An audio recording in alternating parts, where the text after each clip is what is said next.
दाखवणारे, परिवर्तन घडवून आणणारे गुरुदेव आहेत. मग आता आपण प्रत्यक्षात त्यांनाच ऐकायला हवं.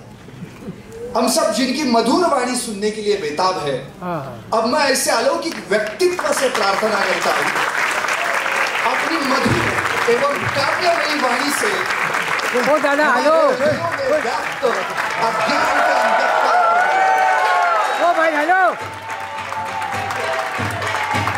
मगाशी जसं सांगितलं की हे पद नाही, ही जबाबदारी आहे.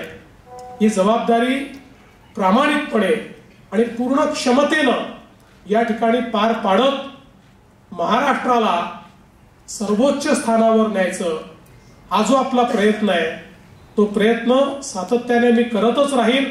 आणि या प्रयत्नामध्ये हा जो काही फिनिक्स सन्मान सोहळा आहे, हा जो पुरस्कार तुम्ही दिलेला आहे, या पुरस्कारामुळे हे कार्य करण्याची शक्ती माझी द्विगुणित होईल हा विश्वास मी व्यक्त करतो. पुन्हा एकदा आमच्या मराठी पत्रकार संघाचे आणि आमच्या चारही संपादकांचे अतिशय मनापासून आभार मानतो, गुरुदेवांचे आभार मानतो आणि माझं बोलणं संपवतो. धन्यवाद. जय हिंद, जय महाराष्ट्र. पण ज्या क्षणी किरणजींनी सांगितलं की तुम्हाला पुरस्कार द्यायचा आहे आणि तो गुरुदेवांच्या हस्ते द्यायचा आहे, त्या क्षणी मी नाही म्हणू शकलो नाही.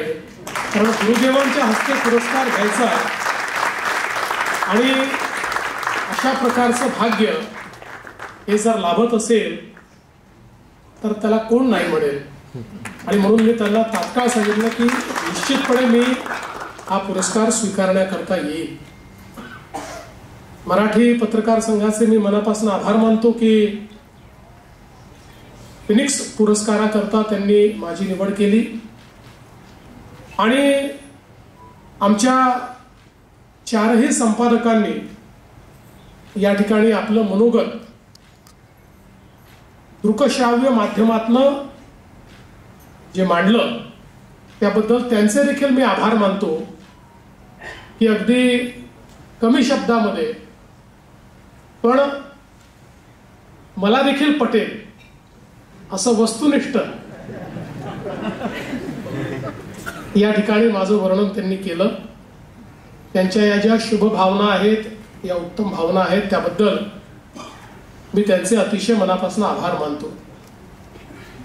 आणि हा सोहळा गुरुदेव येत आहेत तर चांगलाच होईल हे मला माहिती होतं, पण हा इतका नीटनेटका होईल, इतका सुंदर होईल याची मात्र किरणजी मला कल्पना नव्हती. या सोहळ्याच्या मागे अतिशय कल्पकता तुम्ही या ठिकाणी खरं म्हणजे लावलेली आहे. आणि विशेषतः इथल्या सर्वांना मला हे सांगितलं पाहिजे की जे ऑडिओ बुक आहे हे मलाही सरप्राईज आहे. मलाही हे माहिती नव्हतं की अशा प्रकारचं ऑडिओ बुक या ठिकाणी प्रकाशित केलं जाणार आहे. त्यामुळे मी खरोखर आपले अतिशय मनापासून आभार मानतो की अशा प्रकारचं एक अतिशय सुंदर असं ऑडिओ बुक आपण तयार केलं. आणि अनेक नामवंत लोक एका मंचावर असताना कार्यक्रम कसा आटोपशीर होऊ शकतो याचे उत्तम उदाहरण म्हणजे हा कार्यक्रम आहे. हे मात्र या ठिकाणी आपण सगळ्यांनी मान्य केलं पाहिजे. खरं तर मी गमतीने आमच्या केतनला असं म्हणालो की केतन, मला पुरस्कार का मिळाला तुला माहिती आहे? मला का? मी म्हटलं पहिल्यांदा जेव्हा मी मुख्यमंत्री झालो होतो त्याही वेळी त्याच्या आधीच्या 3 वर्षाचे पत्रकारांचे पुरस्कार बाकी होते. त्यामुळे ते 3 वर्षाचे आणि माझ्या काळातले असे सगळे पुरस्कार पत्रकारांना मी दिले. आणि आता पुन्हा मुख्यमंत्री झालो तर लक्षात आलं की गेल्या 5 वर्षातले पुरस्कार बाकी आहेत, त्याची घोषणा केली आणि ते पुरस्कार मी देणार आहे. त्यामुळे सर्वाधिक पुरस्कार देणारा मुख्यमंत्री म्हणून यालाही एक पुरस्कार देऊन टाका असा तर विचार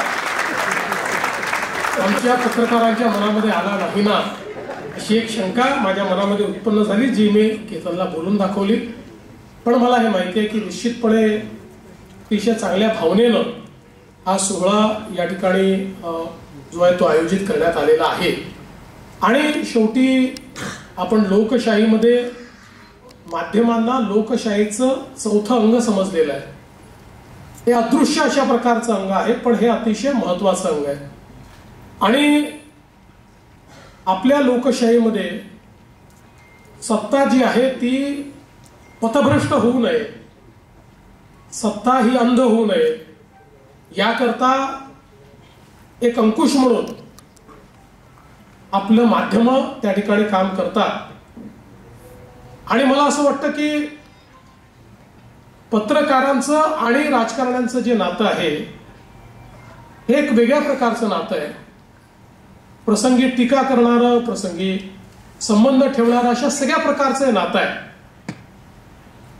एक काळ मी बघितलेला आहे, कारण आता मलाही राजकारणात 30 पेक्षा जास्त वर्ष झाली. 25-26 वर्ष तर मी विधानसभेमध्ये आहे. त्याच्या आधी मी 7-8 वर्ष नगरसेवक होतो, महापौर होतो. तर या सगळ्या काळामध्ये मला असं वाटतं की अलीकडच्या 5-7-8 वर्षामध्ये राजकारण्यांकरता आणि पत्रकारांकरताही सगळ्या गोष्टी चॅलेंजिंग झाल्या. एक काळ मी बघितलेला आहे की ज्या काळामध्ये पत्रकार कठोर टीका हे राजकारण्यांवर करू शकत होते, करत होते, आणि त्यानंतर त्याच राजकारण्यांसोबत चाही पिऊ शकत होते, जेवणही करू शकत होते, आणि त्यांना सांगू शकत होते, त्यांच्याशी चर्चाही करू शकत होते. आता मला भीती आहे की आज हा कार्यक्रम तुम्ही घेतल्यानंतर हे जे मंचावरचे पत्रकार आहे, उद्या तरी कोणीतरी सकाळी उठून बोलणार की हे तर आता सरकारच्या गटामध्ये गेले, आता हे सरकारी पत्रकार झाले, आता हे मुख्यमंत्र्यांचे पत्रकार झाले. मला असं वाटतं की लोकशाहीमध्ये अशा प्रकारची भावना ठेवणं हे अतिशय चूक आहे. कारण पत्रकार आणि राजकारणी एकमेकाच्या विरोधातले नाही आहेत. ही लोकशाहीचे स्तंभ म्हणजे लोकशाहीची चाकं आहेत, आणि दोन्ही चाकांनी एकमेकाला सावरायचं आहे, दोन्ही चाकांनी एकमेकासोबत चालायचं आहे. आणि कुठलंही चाक हे जर वेगळ्या मार्गाने जात असेल तर त्याला मार्गावर आणण्याचं काम हे लोकशाहीमध्ये आपल्याला करायचं आहे. आणि म्हणून मला असं वाटतं की कुठेतरी ही जी भावना आहे की एखाद्या पत्रकाराने एखाद्याबद्दल चांगलं म्हटलं की तो त्या व्यक्तीचा झाला, त्या गटाचा झाला, किंवा केवळ टीकाच करायची म्हणजे तुम्ही तटस्थ पत्रकार होता, अशा प्रकारची जी भावना आहे, या दोन्ही भावना मला असं वाटतं अतिशय चुकीच्या आहेत. शेवटी लोकशाहीमध्ये राजकारण्यांनी आपलं काम करायचं असतं, पत्रकारांनी आपलं काम करायचं असतं, आणि दोघांचंही काम हे लोकशाहीला प्रगल्भ करणारं असलं पाहिजे, एवढंच त्या ठिकाणी पाहायचं असतं. आणि म्हणूनच मगाशी निलेश जे म्हणाले त्याप्रमाणे मी नेहमी सगळ्या संपादकांशी, पत्रकारांशी बोलताना सांगत असतो की तुम्हाला पाहिजे तेवढी टीका आमच्यावर करा, आमची काही अडचण नाही आहे, फक्त आमची बाजू पण सोबत मांडा. तुम्हाला ज्या वेळेस आमची बाजू पाहिजे आम्ही ती बाजू देऊ. एखादी गोष्ट आमची चुकत असेल तर ती तुम्ही दिवसभर दाखवली तरी हरकत नाही, एका छोट्या खिडकीत आमचं पण काय मत आहे तेवढं दाखवलं की आम्ही त्या ठिकाणी पूर्णपणे समाधानी आहोत. आणि मला असं वाटतं की लोकशाहीमध्ये हे अतिशय एक प्रगल्भ अशा प्रकारचं दृश्य असेल की दोन्ही बाजू या लोकशाहीमध्ये समोर आलेल्या आहेत. आज खरं म्हणजे या निमित्ताने मी पुन्हा एकदा पत्रकार संघाला सांगू इच्छितो की तुमच्या स्वातंत्र्याला कुठलीही बाधा न आणता पत्रकारांकरता जे जे चांगलं करता येईल ते करण्याचा प्रयत्न आमचं सरकार निश्चित करत आहे. कारण आज आमचे जे माध्यम आहेत, माध्यमांचे प्रतिनिधी आहेत, माध्यमांचे संपादक आहेत, सगळ्यांसमोर खूप आव्हान आहे. समाजामध्ये इतकी सगळी कामं करत असताना ती आणि त्यांचे परिवार वेगवेगळ्या आव्हानांचा सामना करत असतात. अनेक वेळा दिवस रस्त्यावर राहणारे पत्रकार हे कुठे राहतात याचीही कोणाला कल्पना नसते, त्यांची अवस्था काय आहे हे देखील माहिती नसतं. आता तर आपलं जे अतिशय कॉम्पिटिंग अशा प्रकारचं जग आहे त्या जगामध्ये मला असं वाटतं की शेवटी पत्रकारिता ही पण कठीण झालेली आहे, कारण एखादं माध्यम चालवणं याचे देखील अनेक आव्हानं आहेत. विशेषतः कोविड नंतर ती आव्हानं वाढलेली आहेत. आणि म्हणून अशा परिस्थितीमध्ये हा स्तंभ मजबूत राहायला पाहिजे. याकरता सरकारने देखील या सगळ्या समूहाच्या पाठीशी उभं राहणं हे गरजेचं आहे. आणि म्हणूनच मागच्या काळामध्ये मी प्रयत्न केला. मग काही हाऊसिंगचे विषय असतील, काही पेन्शनचे विषय असतील, काही आरोग्याचे विषय असतील, ते कसे मार्गी लावता येतील, अजून खूप विषय बाकी आहे आणि ते पूर्ण केले पाहिजे या मताचा मी आहे. त्यामुळे माझा सत्कार केला म्हणून नाही, तुम्ही सत्कार नसताही केला तरी देखील हे जे विषय आहेत हे मार्गी लावण्याचा प्रयत्न आम्ही निश्चितपणे केला असता. खरं म्हणजे संपूर्ण माझ्या राजकीय आयुष्यामध्ये मी मगाशी देखील बोललो, दोनच गोष्टी मला इथपर्यंत घेऊन आल्या. पहिली गोष्ट म्हणजे पेशन्स. आणि तुम्हाला सिक्रेट सांगतो की मी चिडलेलं असं जर तुमच्या लक्षात आलं तर तुम्ही हे समजून घ्या की मला भूक लागली आहे. मी भूक लागली तेव्हाच चिडतो. मला काही खायला दिलं तर मी शांत होतो, बाकी मला फारसा राग काही येत नाही. आणि हा जो काही पेशन्स आहे तो पेशन्स आणि दुसरी सकारात्मकता. मला भेटलेल्या प्रत्येक व्यक्तीमध्ये काहीतरी चांगला आहे हे पाहण्याचा प्रयत्न मी करतो. आणि कुठलंही काम माझ्याकडे आलं, काही कामं होतील, काही होणार नाही, पण सकारात्मकतेनं ती कामं करण्याचा प्रयत्न करतो. आणि म्हणूनच तुम्ही फिनिक्स नाव दिलं तर म्हणजे मी काही राखेतनं उभा झालो नाही, पण अनेक वेळा लोकांना असं वाटलं की माझी राख होते आणि तेवढ्यात मी आपली भरारी घेतली.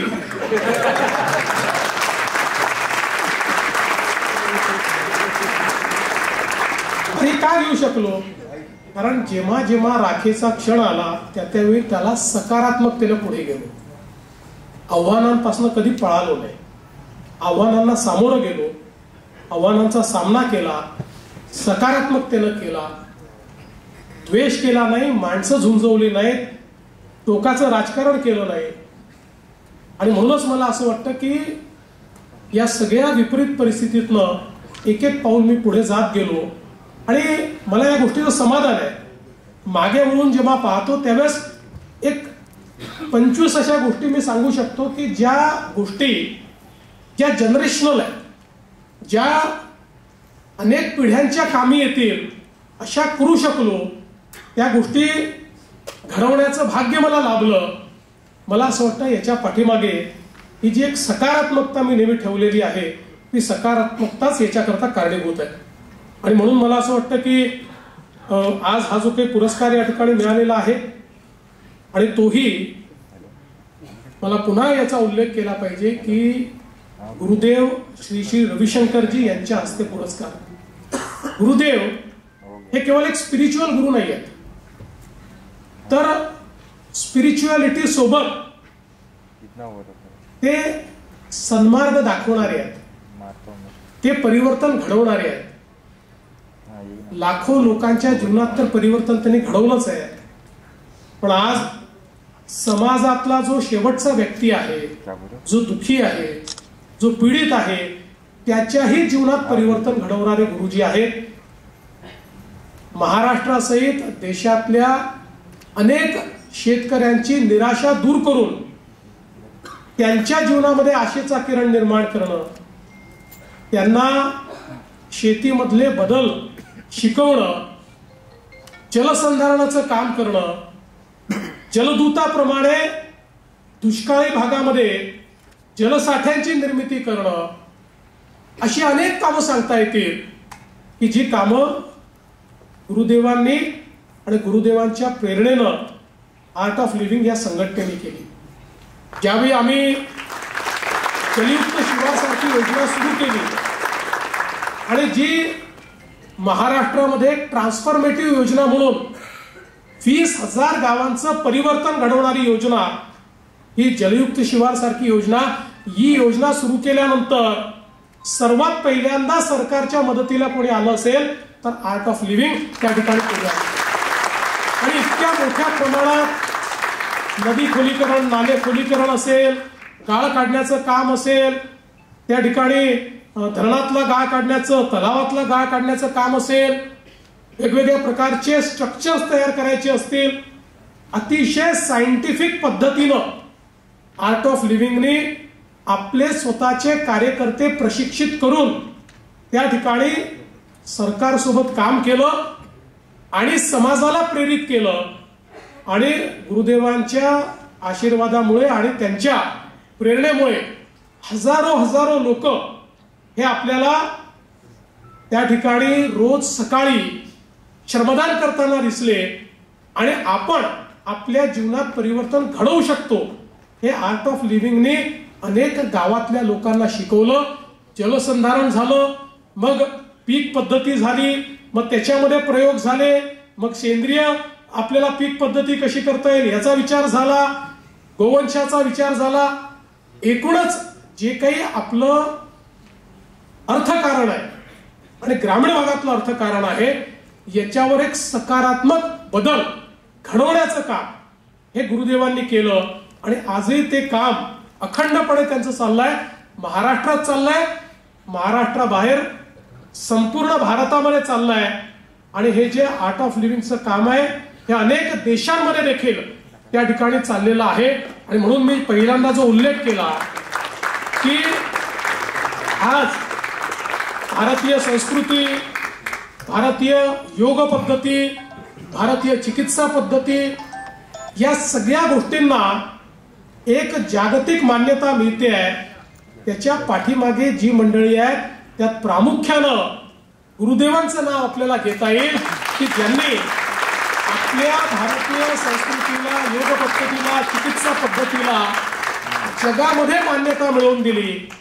आणि मला आजही आठवतं की त्यांनी दिल्लीमध्ये जे ग्लोबल हार्मनीचं एक संमेलन घेतलं होतं. जगातल्या शेकडो देशातनं विविध त्या ठिकाणी पंथाचे लोक, विविध धर्माचे लोक, विविध विचाराचे लोक हे सगळे एका मंचावर आले होते. ज्या प्रकारे स्वामी विवेकानंदांनी धर्म परिषदेमध्ये भारतीय विचारांना जागतिक वारसा मिळवून दिला त्याचंच प्रत्यंतर हे यमुनेच्या तीरी आम्ही गुरुदेवांच्या माध्यमातून त्या हार्मनी परिषदेमध्ये बघितलं. आणि एक प्रकारे भारतीय विचार हा जगामध्ये पोचवण्याचं काम आणि जगातल्या लोकांना एकत्रित आणून आम्ही पूजा पद्धतीने वेगळे असू पण शेवटी आम्ही सगळे मानव आहोत आणि मानवता हा आमचा धर्म आहे अशा प्रकारचा विचार जो गुरुदेवांनी त्या ठिकाणी दिला. मला असं वाटतं की ते खऱ्या अर्थानं एक वैश्विक विचार घेऊन त्या ठिकाणून सगळे लोक परत गेलेले आहेत. आणि म्हणून मला असं वाटतं की अशा प्रकारचे गुरुदेव आज या ठिकाणी आले आणि त्यांनी माझा सत्कार केला. मला असं वाटतं की या फिनिक्स हा जो काही पुरस्कार आहे या पुरस्काराचाही सन्मान वाढला आणि माझाही सन्मान वाढला. त्याबद्दल मी मराठी पत्रकार संघाचा अतिशय मनापासून आभार मानतो. आणि पुन्हा एकदा मराठी पत्रकार संघाला आणि त्यांच्या माध्यमातून महाराष्ट्राच्या समस्त जनतेला आश्वस्त करू इच्छितो की भारतीय राज्यघटनेचे शिल्पकार भारतरत्न डॉक्टर बाबासाहेब आंबेडकर यांना मानवंदना अर्पित करतो. ज्यांच्या हस्ते आज हा सन्मान मला प्राप्त झाला आहे. मोठा पत्रकार हे भारताचे वैश्विक राजदूत, global ambassador for peace, harmony and culture, art of लिव्हिंगचे प्रणेते आणि करोडो लोकांच्या जीवनामध्ये त्यांनी सकारात्मक परिवर्तन घडवलं असे परमपूज्य गुरुदेव श्री श्री रविशंकरजी यांच्याही चरणी नतमस्तक होतो. मंचावर उपस्थित असलेले माझे सहकारी मंगलप्रभात लोढाजी, राहुल नार्वेकरजी, महाराष्ट्रातील ज्येष्ठ संपादक असलेले विजय बाविस्करजी, विवेक गिरधारीजी, सरिता कौशिक, निलेश खरे, आपल्या मराठी पत्रकार संघाचे प्रदेशाध्यक्ष आणि या कार्यक्रमाची संकल्पना ज्यांनी अंमलात आणली ते श्री किरण जोशी, या ठिकाणी उपस्थित पत्रकार संघाचे सर्व ज्येष्ठ पदाधिकारी, या ठिकाणी उपस्थित सर्व नागरिक भगिनी आणि बंधूंनो, आज मला थोडं अवघडल्यासारखं होत आहे की नुकतंच गुरुदेवांनी या ठिकाणी माझा सत्कार केलेला आहे आणि आता त्या सत्काराला उत्तर देण्याकरता मी उपस्थित झालेलो आहे. खरं तर माझ्या जीवनामध्ये इतकी पदं मी भूषवली, पण प्रत्येक पदावर गेल्यानंतर सत्काराची किंवा पुरस्काराची वेळ आली तर मी सातत्याने टाळत आलो. फार कमी पुरस्कार मी स्वीकारले, सत्कार तर नगण्य स्वीकारले. याचं कारण एक गोष्ट मी शिकलो की